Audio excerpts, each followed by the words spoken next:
Olá, boa noite a todos. O meu nome é Alexandre, eu sou enfermeiro, docente, orientador pedagógico e supervisor responsável pelo Departamento de Desenvolvimento e Treinamento da VM Healthcare. Vamos então dar início à nossa live e hoje o tema da nossa live é Política Nacional de Atenção Integral à Saúde do Homem. E nós vamos ter o nosso convidado que participará conosco da live, o Diego. Olá, boa noite. Meu nome é Diego Lira. Eu sou estudante de enfermagem do 8º semestre da Faculdade Max Planck, Centro Universitário Max Planck. E desde já agradeço o convite à VM por ter me convidado a participar dessa live. E o Alex também, muito obrigado por me convidar para participar desse assunto, que é um assunto super importante. E obrigado mesmo. Seja bem-vindo e vamos então iniciar. Então hoje nós trataremos sobre um assunto bastante polêmico até, que é a Política Nacional de Atenção à Saúde Integral do Homem. Trataremos dos eixos norteadores da política, sexualidades e masculinidades, no sentido da pluralidade. Então, para iniciar, uma frase que tem a ver, com o dia de hoje. Não só o dia de hoje, porque a saúde do homem não se dá somente em novembro, e a saúde do homem ela deve acontecer durante todo o ano, nos 365 dias do ano. Então vamos lá. Só um toque para ficar tudo azul. Prevenção é fundamental. Então tudo se baseia na prevenção, que é um grande desafio em se falando da saúde do homem. Então vamos lá. Para iniciar, é importante entender o que é essa Política Nacional da Atenção Integral à Saúde do Homem. Essa política foi uma política implementada em agosto de 2009 e que ela teve uma reestruturação em 2017, em alguns eixos norteadores, em algumas portarias e algumas diretrizes foram reorganizadas e modificadas diante de algumas dificuldades. Essa política ela tem como objetivo trabalhar a questão da promoção de ações de saúde que envolvam a realidade do homem em todos os aspectos. Nos aspectos físicos, sociais, culturais, econômicos, a nível de gestão municipal, estadual e também a nível nacional. A política, então, ela tem 5 eixos norteadores, que nós vamos conversar um pouquinho sobre esses eixos norteadores hoje. Os 5 eixos são acesso e acolhimento do homem, principalmente nos serviços de saúde, saúde sexual e saúde reprodutiva, paternidade e cuidado, prevenção de violências e acidente e doenças prevalentes na população masculina. Vamos então explanar um pouquinho sobre esses eixos e como eles se dão e como ocorre essa implementação da política. Então, em relação ao eixo acesso e acolhimento, nós temos principalmente a Rede de Atenção à Saúde, a RAS, que são serviços organizados, dispositivos, com o objetivo de promover mais ações voltadas à atenção à saúde do homem. Por que isso? Porque existe uma busca baixa pelos serviços de saúde em relação à população masculina. Temos também a baixa adesão aos serviços. E existem estratégias no próprio serviço de saúde que ainda precisam ser incorporadas para que, de fato, o homem se sinta acolhido e tenha o seu acesso privilegiado. Uma questão muito importante é que os serviços de saúde, eles enfatizam e valorizam muito a linha de cuidado materno-infantil. E a questão da saúde do homem, muitas vezes, acaba ficando abafadinha, acaba ficando pouco valorizada.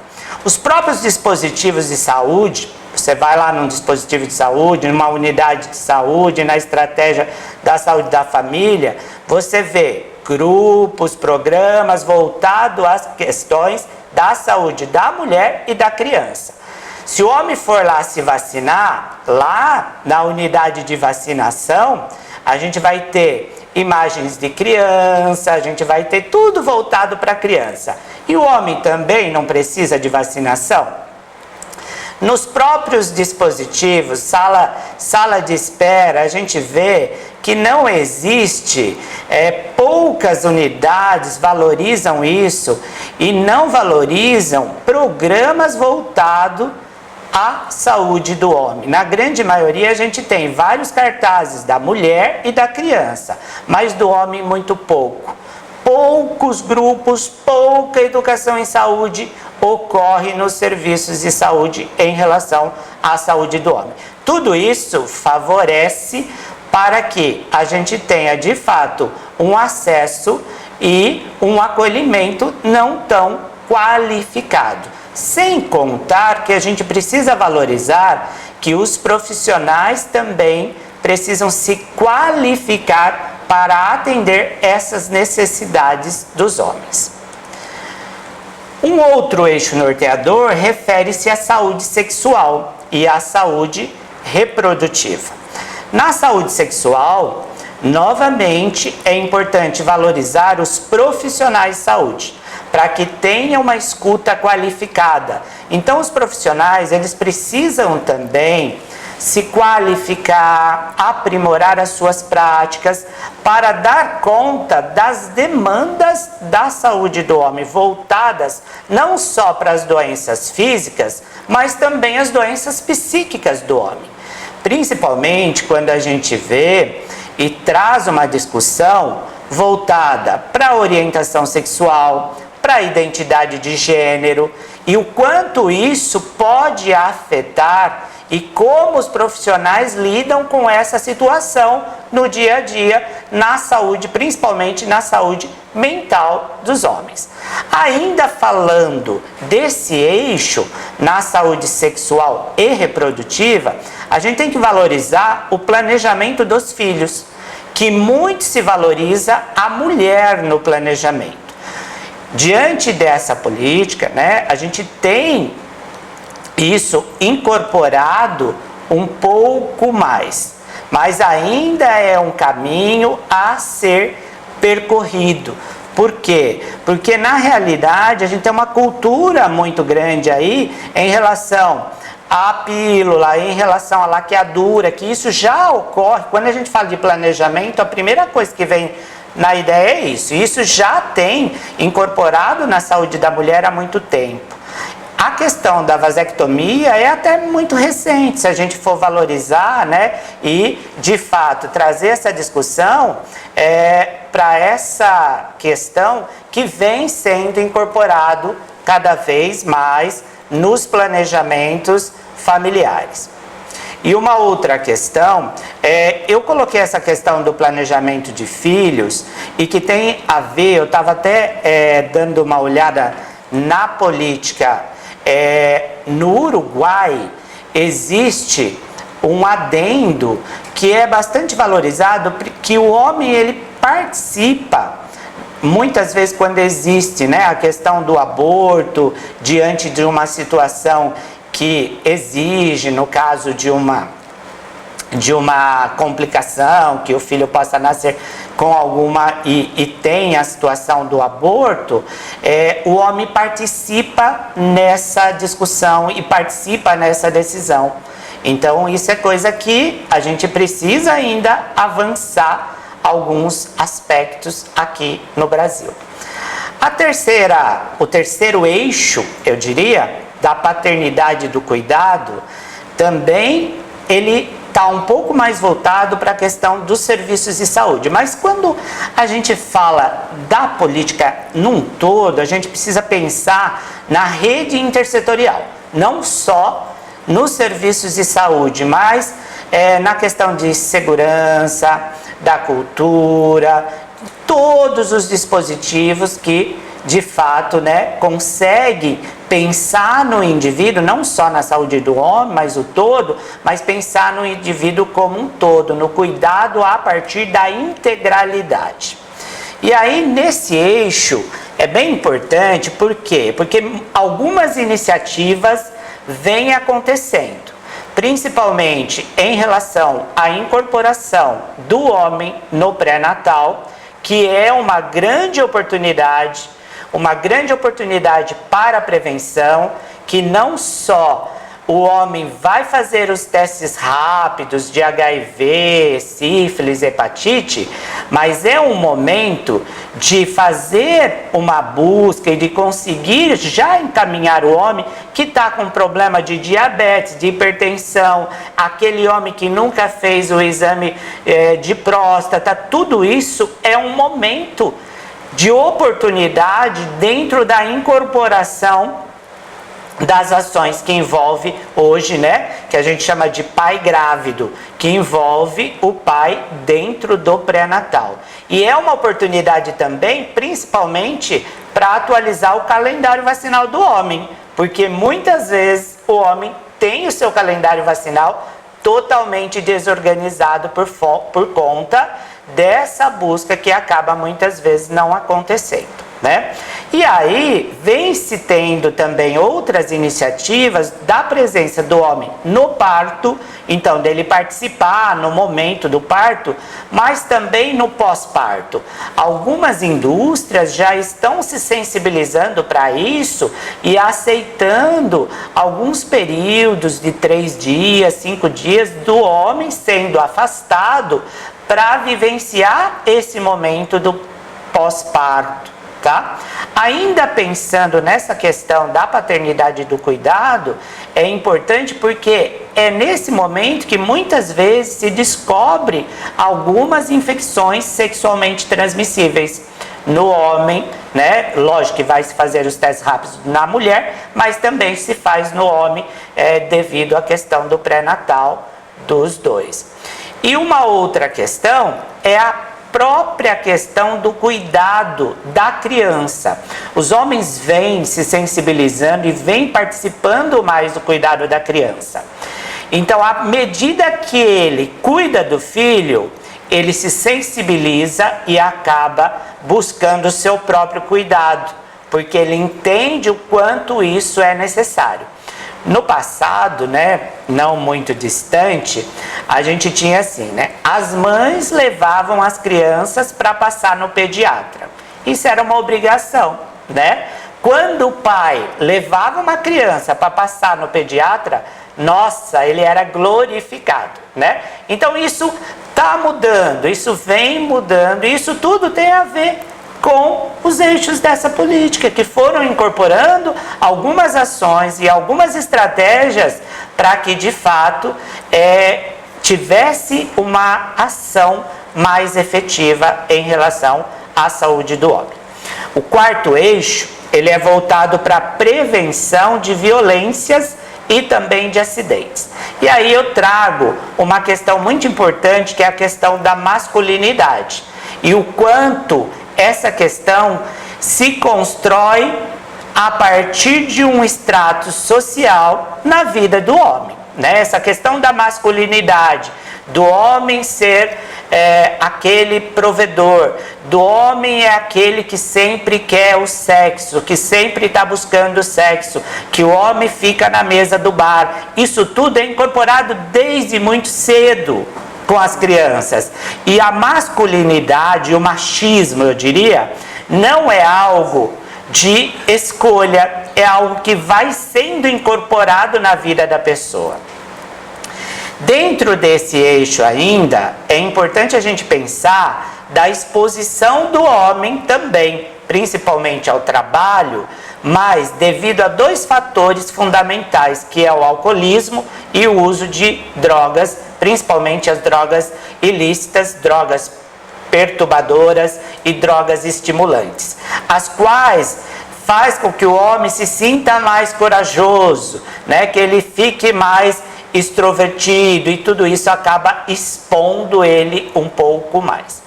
Ainda nessa questão da violência, eu quero chamar a atenção, porque o homem, dentro de uma construção social, ele já se constrói como o agressor da história.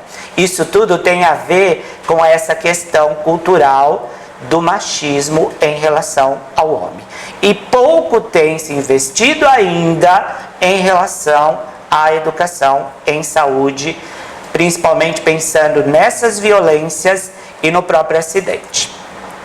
E por último, o quinto eixo norteador, que é as doenças prevalentes na população masculina e o quanto tem se investido em programas, em campanhas, em educação de saúde, nos grupos, nas oficinas terapêuticas. A gente vê isso nas unidades muito pouco. O máximo que a gente vê é um grupo de hipertenso diabético que ele não é privativo para o homem, ele é para o homem e para a mulher. Então a gente tem lá o grupo da gestante, o grupo da mulher que ansiosa, enfim, existem vários grupos voltados para a questão da linha do cuidado da saúde da mulher e da saúde da criança, mas pouco se tem em relação à educação em saúde voltado para a questão da saúde do homem. Então, a política existe, ela está implementada, mas nós precisamos sim uma sensibilização dos serviços de saúde, em especial, e de todos os setores, para ampliar o olhar para essa questão. E aí, então, para a gente ampliar um pouquinho mais essa discussão, é importante, eu até coloquei no plural, porque de fato é no plural, a gente precisa olhar para isso. Masculinidades e sexualidades. Não existe uma única masculinidade e nem uma única sexualidade. Isso envolve um caráter muito pluralizado. E a gente vai discutir sobre alguns desses aspectos que têm a ver com essa masculinidade. Então, diversas sexualidades ocorrem.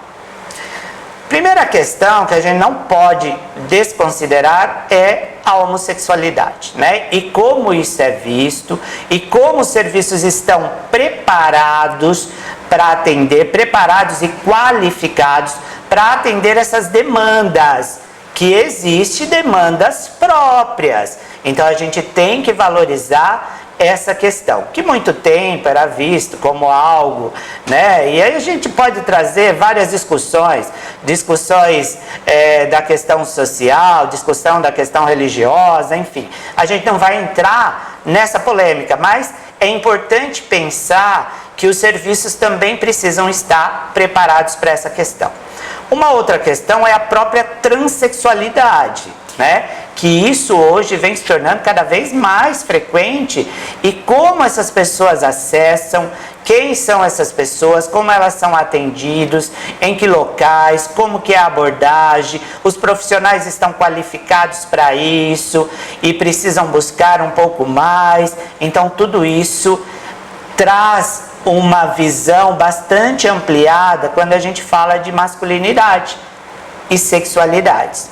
A própria construção social, que eu já falei um pouquinho de como o homem é construído enquanto sociedade, né? Enquanto sujeito social. Como que ele é construído? Como que a família incorpora isso?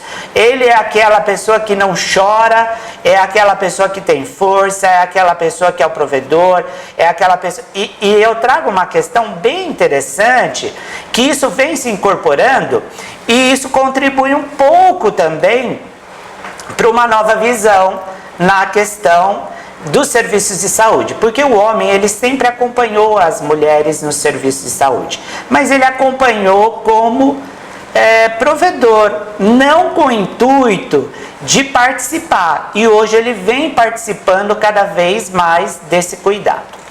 Uma outra questão é a violência sexual. O homem ele tem como sujeito social o conceito de agressor, por natureza, esse conceito está incorporado.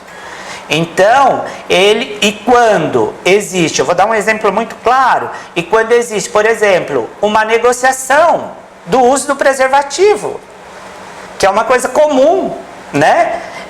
O homem não quer usar e a mulher quer que usa, tem que ter uma negociação. A partir dessa negociação, se não teve um acerto, a gente já pode, né? E algumas linhas levam isso já para um tipo de violência sexual. Uma outra questão é a questão do quanto essa violência sexual está incorporada. Uma coisa muito comum, o homem que força ter uma relação com a mulher. Muitas vezes a mulher não quer e ele força, né? Lá no rally rola, esse tipo de coisa. Então isso tudo já está incorporado, essa questão da violência, da agressão sexual. Uma outra coisa importante é a questão da medicalização da sexualidade. E hoje os jovens vêm usando medicamentos, porque o masculino é aquele que é ereto, é aquele que tem o pênis ereto o tempo todo, é aquele que não falha nenhuma vez. E muitos homens jovens vêm usando medicamento para aumentar a sua potência. Então, a questão da medicalização da sexualidade não é mais algo só do velho, é algo do jovem também. Então, é importante a gente olhar nessa discussão. E dentro da própria discussão cultural, eu coloco a questão dos homens negros, né? Que o homem negro é aquele potente, é aquele viril, é aquele homem que é mais quente que o branco. Então, toda essa discussão é uma discussão de uma construção social que vem acontecendo e que tem a ver muito com a cultura. Então, assim, é legal, existe a política, mas é importante a gente olhar para essas questões para que, de fato, essa implementação se dê. E o machismo por si só, pensando na questão da singularidade, da individualidade, e não desvalorizando a masculinidade tóxica. Porque isso é muito importante. O que é essa masculinidade tóxica, né? Masculinidade tóxica é algo que se constrói, né? É esse tóxico que eu falei muito aqui, né? Que já fui falando em vários aspectos. E é tóxico por quê? Porque faz mal, né? Porque a pessoa nem percebe e está sendo conduzida para essa masculinidade tóxica. E uma outra questão importante dentro da masculinidade são os pais adolescentes. Por que se fala da mãe adolescente e não se fala do pai adolescente, né? Porque esse pai adolescente também ele precisa estar inserido no mercado de trabalho, algumas mudanças precisam acontecer na vida dele, várias questões aí a gente precisa valorizar nesse contexto. Então é importante a gente olhar para isso e ver como que vai a saúde desse homem. E quem é esse homem? Esse homem é o homem urbano. E esse homem urbano tem as suas particularidades. Ele vive num contexto de trabalho, de dificuldade de acesso, da questão de horários mais restritos. E o homem do campo? É diferente, tem outras particularidades. E o homem negro, que a gente já discutiu? E o homem gay? Existem outras particularidades. E o cigano, que está aqui, está ali, não tem local, não tem vínculo com os serviços. E o homem em situação de rua, que muitas vezes ele não é atendido no serviço pela sua própria condição de higiene. Isso os próprios estudos mostram. E quais são essas demandas e quais são essas particularidades dele? E o homem imigrante, que vivia num local, veio para outro, precisa se adaptar aqui, é uma outra situação. E o trabalhador itinerante, o caminhoneiro que está aqui, que está ali, são vários contextos, né? O homem na situação de penitenciária, o homem preso, como que é, como ocorre essa educação em saúde nesse contexto, como que é a visita íntima? Tem a visita íntima para o homem heterossexual. E a visita íntima para o homem homossexual ou transexual, que também tem no setor penitenciário. E o homem pai, o homem separado, olha quantos contextos. Então a gente precisa olhar para tudo isso quando a gente pensa em política nacional de atenção integral à saúde do homem. A gente precisa olhar de fato como um todo para essas questões, ok? Então, pessoal, eu queria trazer inicialmente essa questão da política para que a gente discutisse alguns outros assuntos voltados a essas questões que são bastante polêmicas e que se apresentam ainda quanto um grande desafio pensando em serviços de saúde, mas pensando na rede intersetorial como um todo. Aqui segue algumas referências sobre essa discussão que eu coloquei agora para vocês, e agora nós vamos então abrir para as perguntas, para conversar um pouquinho mais, tá? Então, o Diego vai participar aqui com a gente agora. Vamos lá, okay? Alex. Você comentou sobre a masculinidade tóxica e a gente vê que hoje em dia a masculinidade ela é construída, ela é uma construção social, como você mesmo falou, certo? Então a gente vê que no meio familiar, esses homens, eles têm uma criação mais rígida, que o homem não pode chorar, que o homem tem que retrair os seus sentimentos, que o homem não pode se expressar da forma que gostaria de se expressar, porque se expressar da forma não é homem. Logo, a sociedade tem toda uma norma de regras para esse homem seguir. E se ele não seguir, ele não está dentro do padrão do que é o homem para a sociedade, certo? Então, eu gostaria de fazer uma pergunta para você, Alex. A gente sabe que os homens hoje em dia têm bastante problemas psicológicos, problemas em relacionamento, problemas até em vícios, porque quando a gente fala em masculinidade tóxica, os homens ele tenta se provar o tempo todo, né? Ele tenta se provar, se desafiar, acaba sendo agressivo, como você mesmo comentou. Esse homem mesmo ele vai para as festas, ele bebe bastante e acaba sofrendo um acidente de trânsito. A gente vê que a Organização Mundial da Saúde ela vem trazendo pra gente que os homens vivem cerca de 7 anos a menos que a mulher. Isso é um dado bastante preocupante. Eu gostaria de saber de você, Alex, em que momento esse homem busca essa ajuda, esse acesso mesmo da unidade básica de saúde e da unidade mesmo em quesito de saúde? Em que momento ele busca? Vamos lá. Então, assim, ó, a gente já viu, né, alguns aspectos que o homem tem uma dificuldade de acesso, né, de chegar e de acessar os serviços e também de estabelecer vínculos nesse serviço. Na grande maioria das vezes, Diego, o homem, quando ele busca os serviços de saúde, já é num estágio mais avançado das doenças, seja ela um câncer de próstata, que é um dos grandes, né, índices de adoecimento, sim, em paralelo aí com o câncer de pênis e testículo também, mas na grande maioria ele vai ao serviço, ele busca o serviço, seja ele a porta de entrada, que é a unidade básica de saúde, ou um serviço especializado, quando a doença já está num estágio mais avançado. Quando ele já tem, muitas vezes, uma sobrevida menor, quando ele já tem uma condição da doença estabelecida propriamente, né? E que muitas vezes isso vai interferir na própria questão do tratamento dele, da eficiência do tratamento. Isso é algo cultural. Por quê? Porque a mulher, ela né, de fato, desde muito criança, ela é preparada que a mulher tem que fazer o seu próprio autoexame da mama e tudo mais. O homem também, mas poucos homens sabem disso. Sim. O homem também deve fazer o seu autoexame urológico. O que é esse autoexame urológico? O autoexame urológico é um exame que o homem, a partir do momento que ele começa a ter relação sexual, ele tem que iniciar o seu autoexame urológico e que deve fazer normalmente em torno de 2, 3 vezes por semana. Ele fica em frente ao espelho, ele vai fazer uma inspeção tanto da glande, do balano, do corpo do pênis, da bolsa escrotal. Isso é bastante comum, que eu trago aqui até uma brincadeira, né? A mulher, quando ela está em frente ao espelho, a primeira coisa que ela vê, ela olha, normalmente ela dá aquela olhadinha para trás, porque ela vai olhar o bumbum. Isso é muito comum na mulher. E o homem não.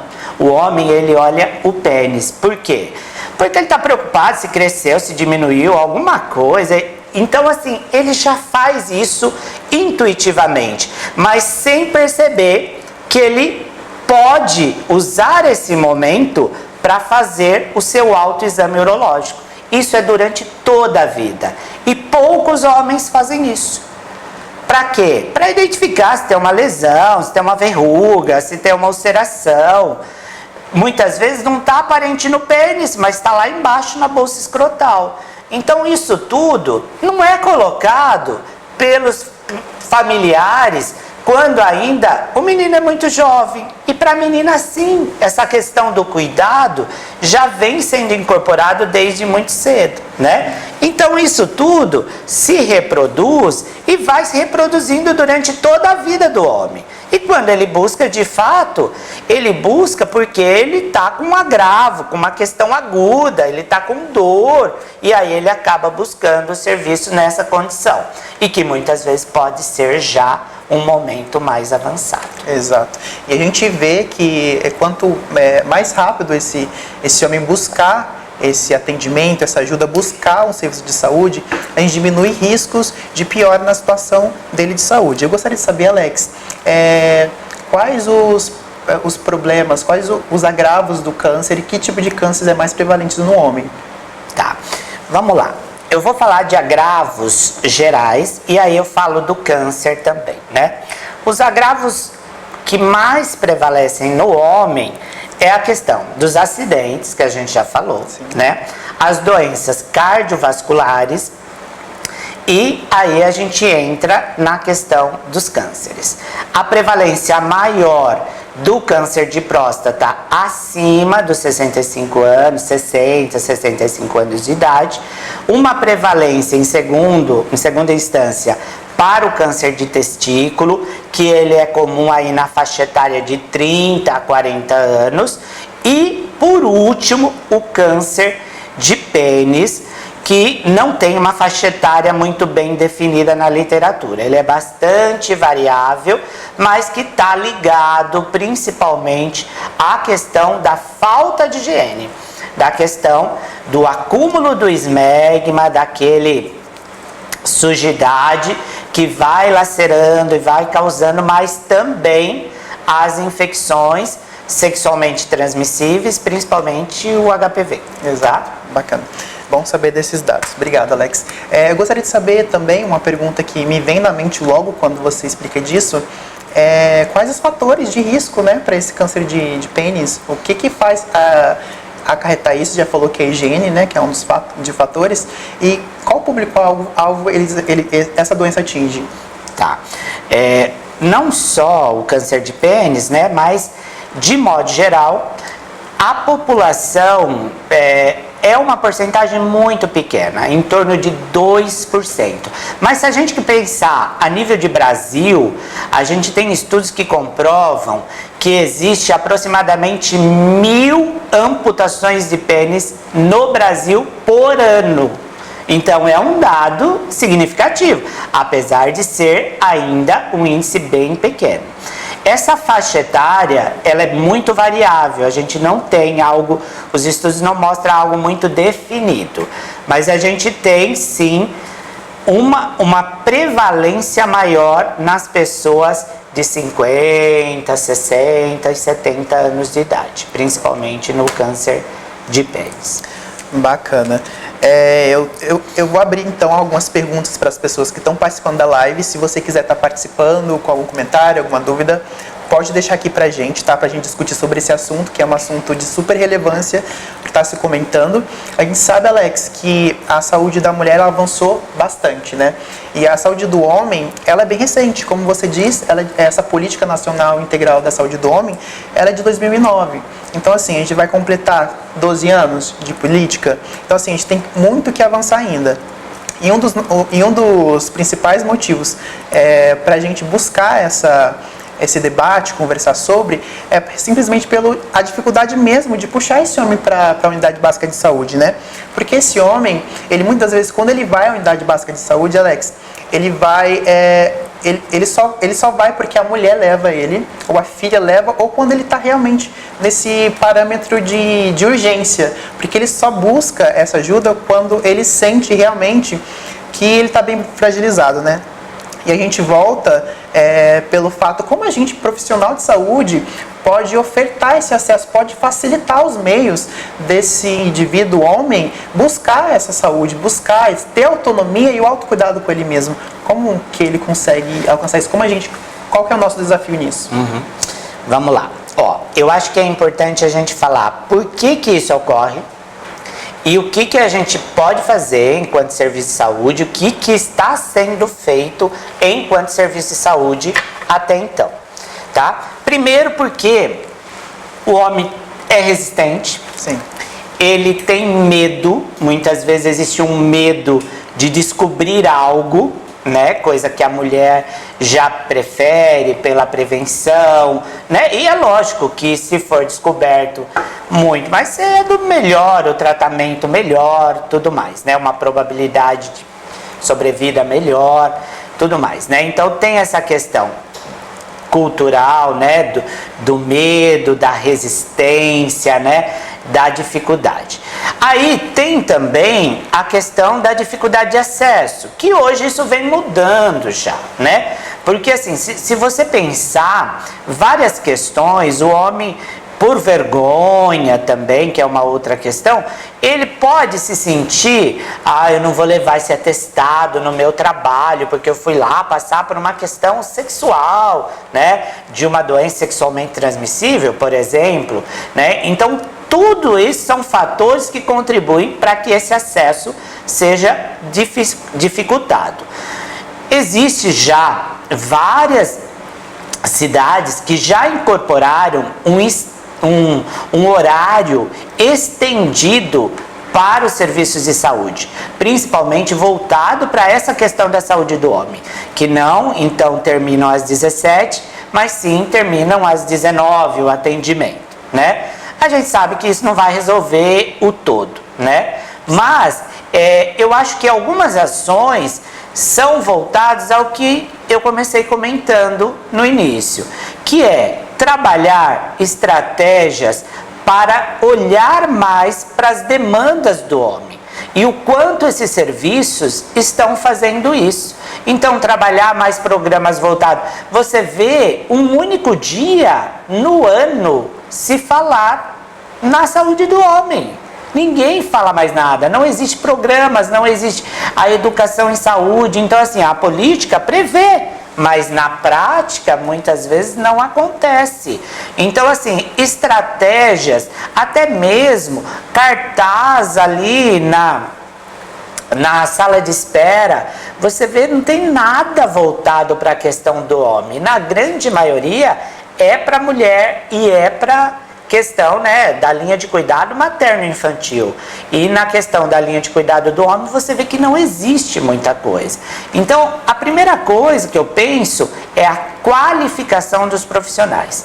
Enquanto os profissionais não tiverem qualificados para atender esta demanda, e existe cursos, principalmente o UNASUS, que tem cursos gratuitos em relação à saúde do homem. Eu mesmo já participei de alguns, são cursos muito bom e que traz uma visão, amplia bastante a nossa percepção em relação a isso. Porque a partir do momento que a equipe começa a se sensibilizar, a se qualificar para isso, vão surgindo ações, até mesmo no momento de um planejamento estratégico, que muitas vezes, você vê, não tem muitas ações nas unidades de saúde voltadas à saúde do homem. Você pega aí um planejamento estratégico de uma unidade de saúde, uma estratégia da família, 95% está envolvendo a saúde materno-infantil. Dentro de ações, dentro de demandas que vamos pensar em estratégias para o próximo ano e tudo mais. Então, eu acho que está aí a grande questão. Enquanto a gente não tiver uma qualificação e uma sensibilização, porque não adianta ter rede se não existir disponibilidade das pessoas que lideram as redes, que estão nas redes. Senão não existe serviço em rede. Se não tiver disponibilidade, nós não temos serviço em rede. Vou citar o exemplo aqui de Indaiatuba. Indaiatuba tem uma rede intersetorial, uma rede de atenção à saúde muito boa, em termos de dispositivos. Mas se eu não tiver disponibilidade dos profissionais que atuam nesses dispositivos, eu não me construo enquanto rede. Porque o próprio conceito de rede é um emaranhado de serviços que discutem, que compartilham. Então, a gente precisa, de fato, pensar a partir dessa lógica também. Porque se a gente continuar no nosso quadradinho, separadinho, na lógica ainda do encaminhamento e não na lógica do compartilhamento, a gente não constrói rede também. E isso vai dificultar ainda mais quando a gente está falando de ampliar, porque não vamos falar de implementar, porque a política está implementada, mas sim ampliar ações que envolvam a saúde do homem, que consigam dar uma promoção, uma prevenção muito maior. Perfeito, Alex, bem explicado. Uma das coisas que eu vejo tendo dificuldade, principalmente para os homens, é simplesmente o exame da próstata.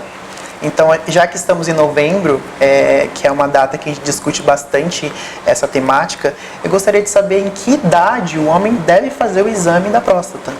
Tá. Isso ainda tem uma certa variância, e eu colocaria em relação aos estudos.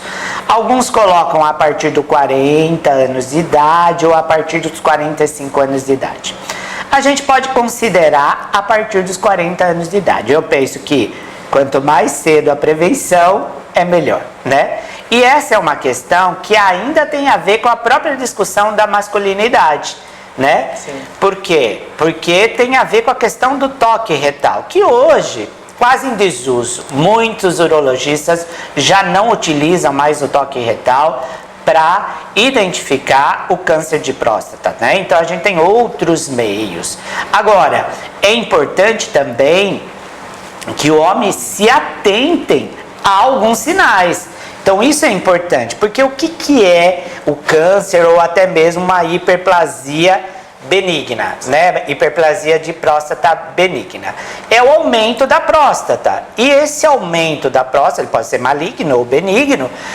Nesse momento, o que vai acontecer? Eu vou ter uma compressão da bexiga e também uma compressão dos ureteres. E nesse sentido a gente vai ter vários sinais e sintomas que o homem deve ficar atento, porque a próstata ela está exatamente atrás, bem próximo da bexiga. Quando ela aumenta, ela pressiona a bexiga e pressiona o ureter. O ureter é o conduto, então, que traz a urina da bexiga, traz a urina do rim para a bexiga.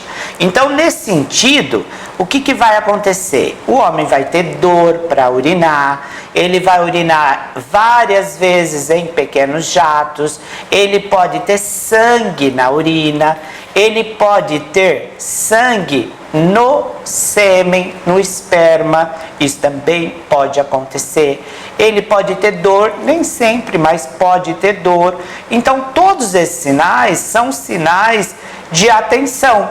Então, por quê? Porque isso assim, nós somos uma estrutura orgânica e que, lógico, um pode ter um pouquinho mais cedo, outro um pouquinho mais tarde, Tudo que a literatura coloca é o que a gente tem de evidência, Então, os estudos mostram isso, mas também não significa que com 39 anos, por exemplo, não pode ter, Então, o que a gente tem de recomendação mesmo é, de fato, dos 40 aos 45 anos, pelo menos uma vez. E isso, pessoal, eu quero chamar a atenção aqui, já pegando a questão do Diego, que essa questão cultural do toque retal, muitos urologistas não utilizam mais. Tem a dosagem do PSA, né, que é a dosagem do hormônio da próstata. Sim. Então valoriza-se pelo aumento da dosagem e também ultrassom e outras medidas, tá? Então nem todos os urologistas mais utilizam, mas é importante prevenção. Prevenção é importante. Por quê? Porque eu posso pegar no comecinho. E se pegar no comecinho, eu tenho, de fato, uma melhora do tratamento, uma qualidade melhor no tratamento, tá? Perfeito, Alex. Uma das perguntas que acabei de formular aqui na minha cabeça é o simples fato de que o homem ele tem muita dificuldade mesmo de ir até o serviço por vergonha, por várias camadas que a sociedade construiu nele, que a família também. E o homem ele tem muita dificuldade de assumir quando precisa de ajuda, né? Quando precisa de cuidado. E agora pegando o link com esse sistema, eu queria saber como que... por que os homens ainda têm tanta dificuldade de assumir que às vezes tem alguma disfunção erétil e como isso ocorre? Como que os profissionais devem agir para acolher essa pessoa, esse homem que está precisando de ajuda, que está buscando ajuda referente à disfunção erétil? Tá. Então vamos lá. Então essa questão a gente já viu que é uma questão bastante cultural, que a gente precisa ir sensibilizando, né? Mas a gente precisa entender o que é a disfunção erétil e o que ela traz de impacto na questão psicoemocional desse homem. Antes de mais nada, né? Por quê? Porque essa questão do ereto, do potente, isso é incorporado na cultura. Então, quando isso afeta, né? Porque o que é a ereção? A ereção é, de fato, o pênis que fica ereto a partir da questão tátil, a partir da questão visual ou até mesmo a partir da questão imaginária, né? Esses três elementos levam a uma ereção normal. Por um problema que pode ser um problema neurológico, né? Pode ser até mesmo um problema cardíaco, circulatório, que pode influenciar nesse momento da disfunção erétil e nesse sentido o homem não ter uma ereção que ele consegue manter o momento do ato sexual para que tenha a sua satisfação e a satisfação do outro ou da outra, né? No caso do parceiro ou da parceira, a gente denomina então como disfunção erétil. Agora, a disfunção erétil, ela é um termômetro na vida do homem. Por quê? Porque ela diz também o quanto a questão circulatória está boa naquele homem. Lembrando que o que preenche os corpos cavernosos no pênis são artérias que ramificaram de artérias maiores. Então, eu posso ter um problema circulatório aí. Então, quando eu tenho uma disfunção erétil, é importante fazer uma investigação, é importante fazer um acompanhamento, porque isso é um termômetro da saúde circulatória daquele homem. Pode não ser de ordem circulatória, mas até então a gente não sabe. Então é importante fazer essa análise. E isso, lógico, que afeta muito o homem, porque afeta a sua potência, afeta toda essa questão, e que aí ele tem muita dificuldade, porque é difícil para o homem falar sobre essa questão. Então ele acaba tendo dificuldade de acessar o serviço por conta disso. E que muitas vezes isso já afetou, já trouxe um impacto psicoemocional na vida dele também, né? Então muitas vezes só um atendimento médico não vai resolver. Ele precisa de fato de um acompanhamento psicológico, de uma terapia mais avançada. E aí também pode ser de uma ordem que nem é neurológica, que nem é circulatória, mas é de ordem psiquiátrica, por exemplo. muito voltado à questão do uso de medicamentos, psicotrópicos e tudo mais. Então, assim, vários fatores podem contribuir para isso, mas é importante ter um olhar no cuidado pela integralidade, não olhar só a questão disfunção erétil e pronto, acabou, tá? Perfeito. Agora falando sobre esse olhar mesmo, essa vulnerabilidade masculina, a gente vê que na adolescência, Alex, quando os hormônios ainda estão se modificando, os homens acabam tendo peito, maminha, mas meio femininas. Isso se denomina ginecomastia. Você poderia explicar pra gente o que é ginecomastia? Sim, vamos lá. A ginecomastia, né, como o Diego falou, ela pode acontecer na adolescência, mas também na velhice, tá? A ginecomastia, ela é um distúrbio glandular, principalmente, né, por hormônio. Então a gente tem uma alteração hormonal, aonde tem o crescimento de uma mama, né? O homem, ele tem a mama mesmo, né? Mas uma mama avantajada, uma mama já com aspecto mais de uma mama feminina mesmo, né? Então, muitas vezes o tratamento é cirúrgico, não resolve com tratamento medicamentoso e tal, mas está ligado a essa questão de alteração de hormônio, principalmente a testosterona, tá? Então, tem que tomar esse cuidado e precisa de um acompanhamento, tal, e muitas vezes é um procedimento cirúrgico mesmo. Exatamente. Tá? A gente vê também, Alex, que as pessoas de academia que costumam injetar anabolizantes também surge essa mama mais feminilizada, e a gente precisa alertar o perigo do uso desses anabolizantes. O homem que estiver precisando de algum tipo de apoio psicológico, apoio de saúde, qualquer tipo de orientação, busque o posto de saúde. Sim, porque tem muito a ver, né? Os próprios anabolizantes, a maioria deles tem essa questão de aumentar, né, a partir da força, porque a testosterona, além dela aumentar a força, né, ela traz a potência para o homem e tudo mais. E a maior parte dos anabolizantes, eles têm esse aumento da testosterona, né, até alguns mais naturais, mas tem o aumento da testosterona. E aí eu quero trazer uma questão, antes de você prosseguir, Diego, que é a questão da preservação da testosterona, né? E da manutenção natural da testosterona. Porque muitas vezes o homem está buscando isso, né? Para aumentar a sua potência. Então, existem algumas coisas que contribuem para essa manutenção, de modo mais natural, tá? Sem fazer uso de medicamento. Então, vamos falar um pouquinho sobre isso. Alimentos, de preferência crustáceos, né? Verduras, as verdes escuras, né? Então a questão da alimentação também ajuda bastante.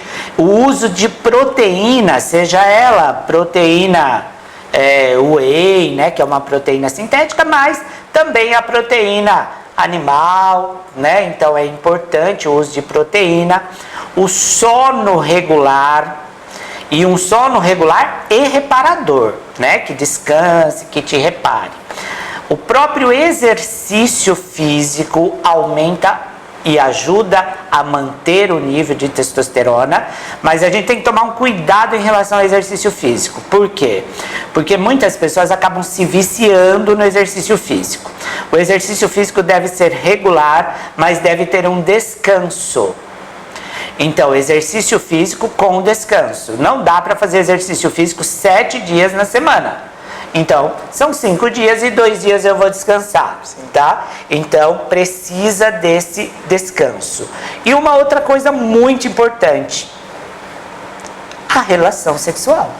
Quanto mais relação sexual, melhor o meu nível de testosterona. Então, a prática continuada de relação sexual, tá? Então, isso tudo são medidas naturais que contribuem para a manutenção da testosterona, né? Que é algo que a maior parte dos homens buscam por conta da potência, por conta da força e tudo mais. Perfeito.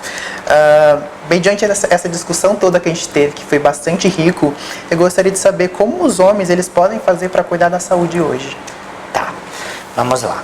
Então assim, pessoal, a gente tem que pensar nos serviços que a gente tem, né? Então, uma coisa importante, autoexame urológico, né? Que eu até já comentei. Autoexame urológico continuado, 3 vezes por semana, em frente ao espelho. Uma outra coisa, não se faz só a prevenção, o homem tem outras questões, né? Não se faz só a prevenção aos 40, 45 anos de próstata. O homem não tem só próstata, o homem não é só próstata. Então, toda a parte de unidade de saúde que oferece, né? Então, fazer esse check-up, e esse check-up não é aos 40 anos. A gente pode fazer isso muito antes, né? Fazer os seus exames regulares, passar com o clínico, fazer as dosagens, né? Fazer os testes rápidos, enfim, todo esse acompanhamento que vai desde a atenção básica até a atenção especializada e até mesmo chegando lá na atenção terciária, que é o serviço hospitalar. E aí, lógico, na fase mais avançada, então, o urologista, né, para esse acompanhamento da próstata. Então, a gente viu o homem como um todo. Na realidade, começa lá, né, muito de criancinha. Então, começa lá com o pediatra, e aí que tem essa continuidade, né, que tem essa continuidade de acompanhamento por toda a vida, da mesma forma que isso é incorporado na saúde da mulher. Exatamente. E qual o recado que você dá para as pessoas que estão assistindo essa live, para as mulheres, para as esposas, para os maridos? Qual o recado que você dá para eles em relação ao desfecho, né, dessa live de hoje? Nós já estamos chegando ao nosso final aqui, né? Passou o tempo bastante rápido, né? Mas é importante que a gente faça uma sensibilização, né? Eu acho que isso é importante. As mulheres podem contribuir muito. Elas têm um papel relevante nessa sensibilização em relação à saúde do homem, que o homem também precisa se cuidar, que o homem também precisa de promoção, de prevenção de saúde, que o homem não deve buscar só o serviço de saúde quando está com um agravo, quando está com uma situação aguda, que ele deve sim fazer esses acompanhamentos, fazer a prevenção e a promoção de modo continuado. E a mulher tem um papel fundamental nesse processo. Que nós estamos num caminho, um caminho que está de fato andando ainda muito devagar, mas está caminhando. E que a gente precisa olhar para essas particularidades do homem, porque o homem, de fato, ele tem várias masculinidades e sexualidades. É isso que eu queria deixar hoje na nossa live, né? Que a gente pudesse, né, numa outra oportunidade, até ampliar um pouco mais essa discussão. Eu agradeço a todos pela participação, né? Quem conseguiu aqui um pouquinho está aí. E vamos caminhando para outras lives aí para a gente poder discutir outros assuntos. Muito obrigado. Obrigado.